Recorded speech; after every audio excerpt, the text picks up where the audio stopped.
All right, let's get started.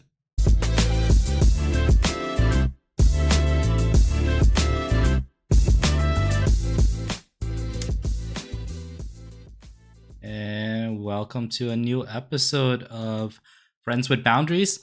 Is everyone doing? It's been a while. I know. For those who have been following the episodes from week to week, I'm sorry that I missed the last 2 weeks. Things came up that I did not intend. I was trying to set aside time, and I think things just sort of led through one thing to another. I'm hoping to get back on track, but if this is not a live listening, then welcome once more.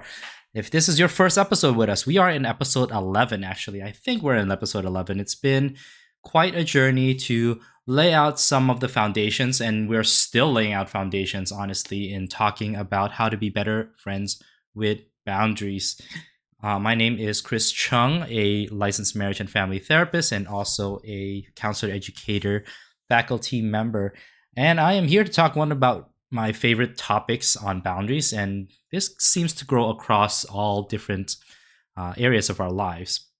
So, what I like to talk about, we're coming back to the idea of family. And this time we're going to include your romantic spouse or just friends and whoever you're inviting to the holidays.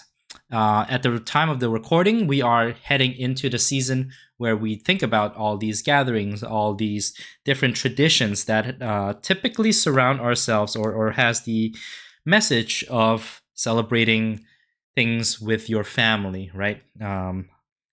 Christmas, Hanukkah, Rosh Hashanah, Halloween, Thanksgiving in the United States. These are all just events that, even for myself growing up, these are fun and festive events, and family and loved ones are invited to be with them. As I kind of get older, I've seen and experienced also gatherings that seems forced, right? That seems a little bit just uneasy. The festivity feels artificial. It's just that people are gathering and abiding by certain types of rules and traditions that doesn't seem to benefit anyone. It's just to have the appearance that we're celebrating it together. Well, you know what?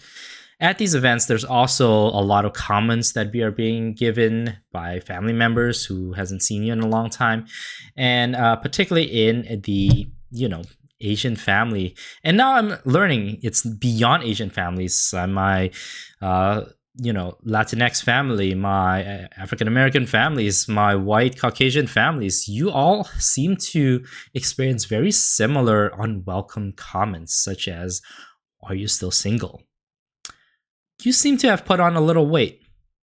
Oh, have you heard about this on the news?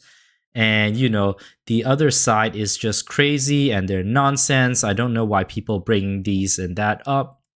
Man, just it kills the joyful, festive mood.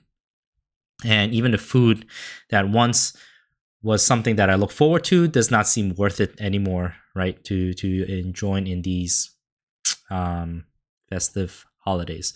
Well, nothing tests boundaries quite like family gatherings and friends gatherings, and that's what we're diving into today. The holiday boundaries, how to keep your peace, your values, and your energy intact without losing your sanity, or maybe you'll lose your sanity, but at least you don't allow that to continue and be a pillow or be a beating, what do you call it, a punching bag, right? So let's dive into this topic. And this could apply for beyond the holidays, of course. Anytime we have to look forward to birthday parties, anniversaries, things of that nature, where we are going to encounter different people and we're just praying loudly to ourselves as we slowly pull up into their driveways that, they're not going to talk about this or that topic. Inevitably, you'll kind of walk into that landmine. Some people just can't help themselves. And honestly, I would rather take the uncle that constantly repeats the same stories of how they survive, hardship over being drawn to certain types of controversial or boundary pushing types of topics. So, there is a big underlying theme here with these events. It's tradition. We've always done it this way. They pull on guilt, or they tap into the obligation card. It's family, um, and that's supposed to supersede all my needs, wants, and what I have planned. Now, that's not to say I don't enjoy being with family or enjoy the time spent in festivities. Honestly, if we can all agree to celebrate and all agree to have the same mindset, these gatherings would be a much, much more, welcomed in my life. Um, so, have you ever traveled 3 hours to be at a family dinner, and instead of enjoying the moment, you spend the whole night managing comments about either your career, your dating life, your body, your appearance, your schooling? It leaves you more exhausted than when you came. It leaves you less refreshed, right? Well, let's break it down into some of the expected behaviors, right? We'll start with one that's more so for, Hanukkah, Christmas, Kwanzaa, birthday parties, right? Gift giving pressure. Feeling forced to spend a certain amount or give a certain amount. Oh my gosh. In the Chinese culture, right? There is also the Chinese New Year where we have to pack the red envelopes, and there's a constant comparison.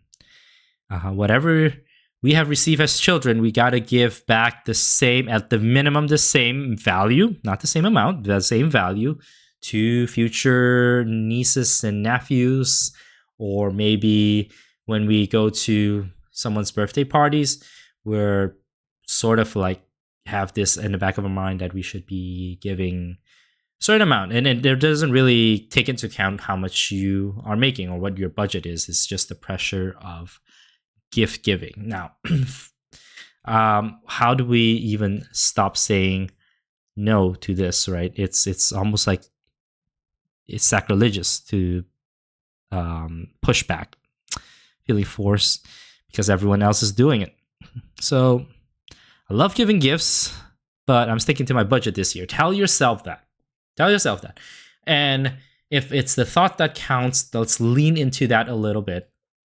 And when you're capable and when you're free and when you're willing, maybe you want to be able to supply more, but giving or overdoing it because it's a pressure, because it's an expectation, is not a good reason to dig in deeper than what you are asked to. Food and body comments, should you really be eating that? Oh, wow. You seem like, something's changed about you. Hey, the freshman 15. You've heard all those kind of comments before, right? Rather, oh, please watch out. Don't take too much. You know it's how hard you work for it to not look a certain way. Wow. Whew. Man, this is more so to be able to say, hey, my body's not up for discussion today. Let's talk about something else. I can think about that in the back of my mind. Saying that out loud still feels hard, and yet very necessary if we need to switch the topic. You have to be a conversation ninja in those instances. In other instances, not smile. And if you're very good at this, make it awkward for them, right? Not so much a retort, but, sometimes that may be helpful. But awkward smile, make them feel like they've just said something really awful, right? Giving them that awful, awkward, smiley look. You know what I'm talking about, right? And just see if you want to move away or switch topic altogether.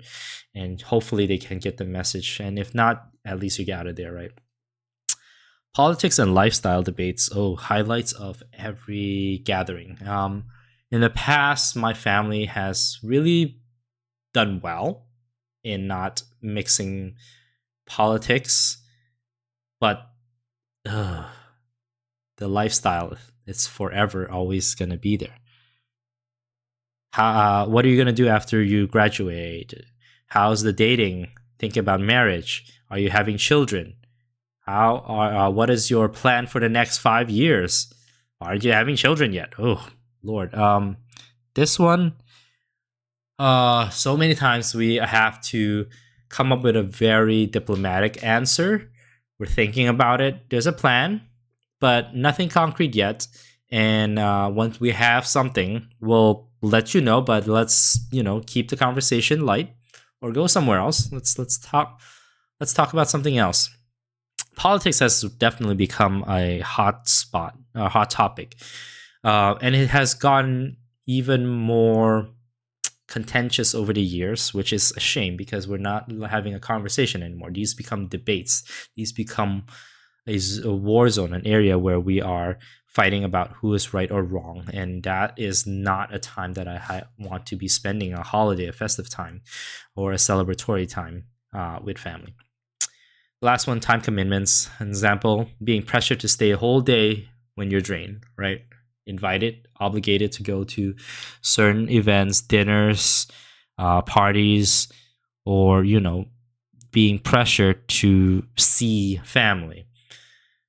Honestly, I don't know what's better, right? To show up and not be able to participate, or not to show up and be ready to hear about it the next time, or maybe even snide remarks. Sometimes we had those a lot of times where they insert passive aggressive comments about how, oh, you couldn't make it, it's a shame, you should move closer, or hell, you shouldn't think about your job that much, or the worst one, honestly, they're just dogs. Wow, I am not giving up my time with my children, with my furry children, for y'all if you're gonna be a stuck up or be very unempathetic about it at all. Over the years, family has gotten the message from my side, so I like to hear from any of you. Just drop it in the comments, drop it in Instagram too. How do you, what sort of techniques, what sort of tactics have you found very capable in handling these different areas of boundary traps, like gift giving, food and body comments, politics and lifestyle debates, or time commitments? So for my family, friends who really honestly have drained yourself, I think it's time to kind of look into ourselves. What makes us overcommit? What makes us compromise our own values and our thoughts along the way? Well, fear of rejection is a huge one, and I'm still working through that, and I hope we can work on that together. The idea that I'll disappoint them and maybe they'll see me as less than, or maybe not feel as connected.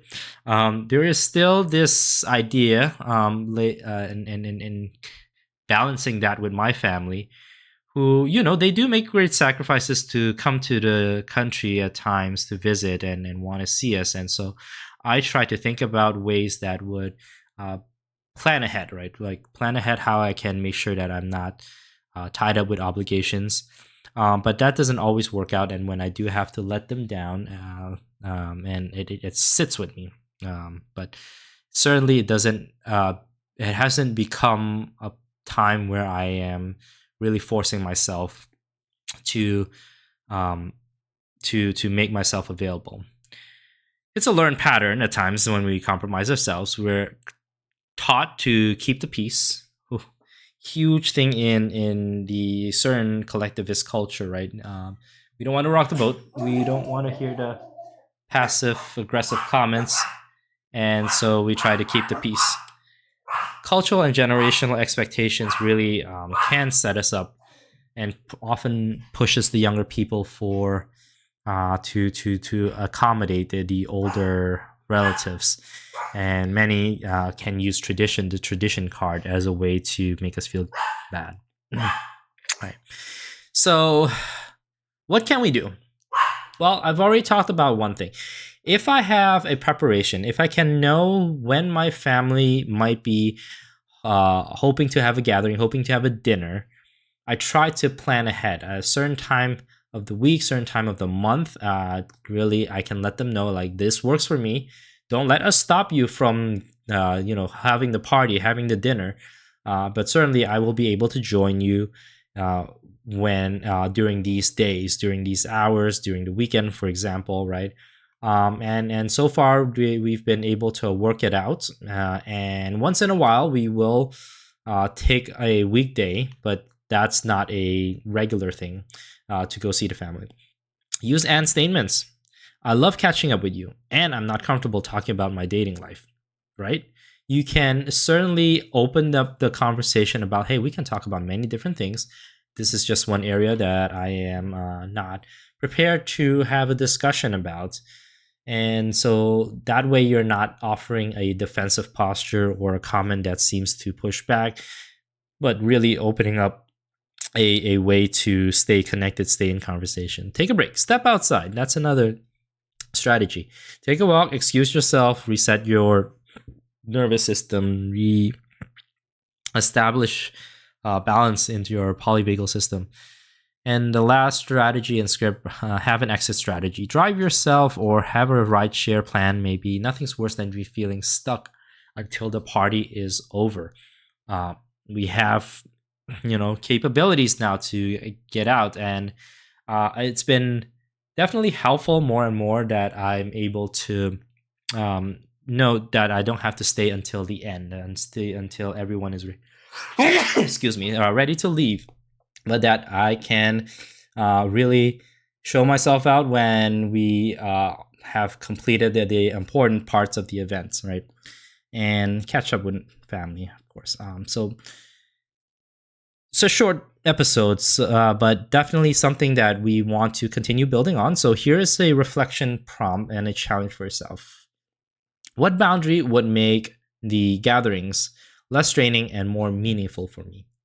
Take a moment, think through it, write about it, right? I don't want this to leave off with just a thought, but write down what are some of the events that are upcoming for you.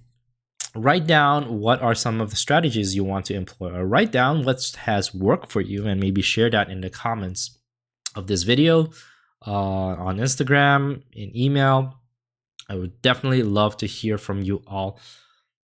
I see some of you, 5-10 viewers every week, and I'm very, very glad that you're here, and hopefully you're finding values in these videos. So please drop a comment, maybe send this to someone who may benefit a lot from these discussions and build on a topic together. Excuse me. Wow. And start building small. Start coming up with strategy. You want to be one step ahead.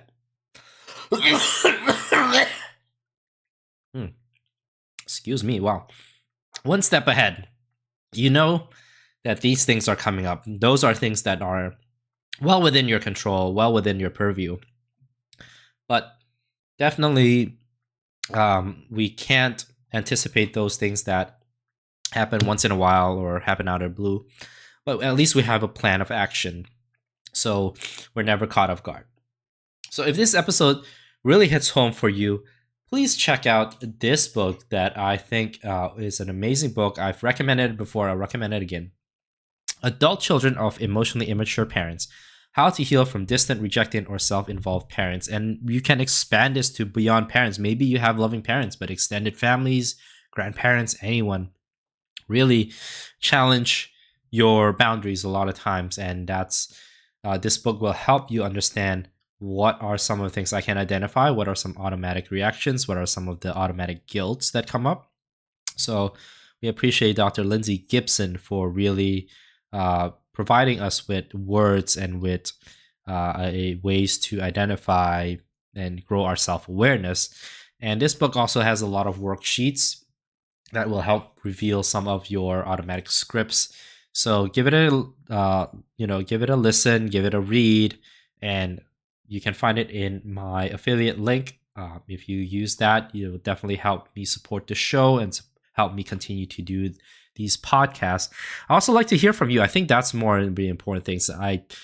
No matter if you find yourself as someone who has never, talked to anyone before on a podcast, or someone who don't feel like your voice is valued. I want to value that. I want to open up this invitation for you to reach out and let's have a dialogue about how to become friends with boundary. You can reach out to me on Instagram, Friends with Boundaries, my email, friendswithboundaries@gmail.com. On this YouTube, I will comment on any comments. I will reply to any comments given to this YouTube channel. And I hope in the future to make this available in other platforms as well. So until next time, friends, let's continue to be friends with boundaries. All right.